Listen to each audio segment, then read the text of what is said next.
Сосема друго сакав да ви реплицирам, но ќе бидам и јас личен во односот спрема вас како почитуван колега.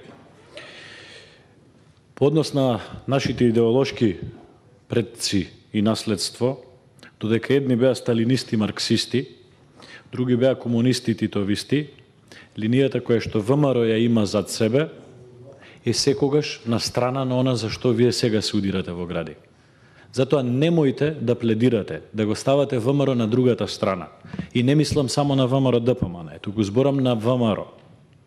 Заради тоа што ВМРО е првата организација и првата мисла која што ги промовира идеите за наше престројување заедно со развиениот западен свет. И тоа многу порано од 90-та година. Сме збореле, знаете за што ви зборам.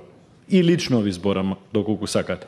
Прва работа. Втора работа, господине Джевата Деми, прашувате дали има цена. Има цена.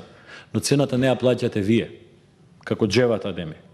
Туку ја плаќа Илија Димовски, Драган Цуклев, Зоран Заев, Павле Богоевски. Добро е што спомнавте една бројка за која што јас немав храброст да спомнам. 250.000 албанци гласале. 50.000 од помалите припадници на заедниците. Само 300.000 македонци даваат верификација на ова, што се однесува исклучиво во идентитетски прашања на македонците. Нели мислите дека е малце прехрабро? Нели мислите дека имаат чувства тие луѓе? Впрочем, референдумот од 2004 година, господин Джевата Деми, имаше 95% за.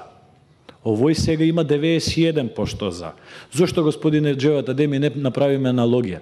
Дали вие како Джевата Деми сте спремни да поднесете закон за поништување на територијалната распределба на општините врз база на резултатите од референдумот 2004 кои што се поубедителни од резултатите од 2018 година? Дали, господине Джевата Деми, вие сте спремни да го поништите новиот закон за јазици во насока на кохезија на општеството и наоѓање на компромиси? Дали сте спремни да ја платите таа цена, господине Джевата Деми?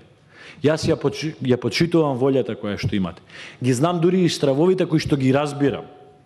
Но немојте да го ставате ВМРО на другата страна каде што не е. Напротив, во ова собрание, доколку владата пропуштила да направи соработка со опозицијата како што доликува за вакво крупно прашање, како што се направило дури и за Охридскиот рамковен договор, немојте во собранието на своја рака. Без печат од двете најголеми македонски партии оваа работа не се решава. Вам ви е тоа совршено јасно, го имате искуството, ја имате свеста и совеста.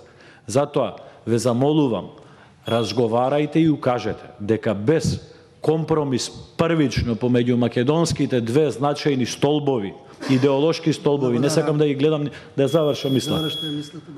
Не сакам да ги позиционирам никако партии, туку идеолошка левица и идеолошка десница.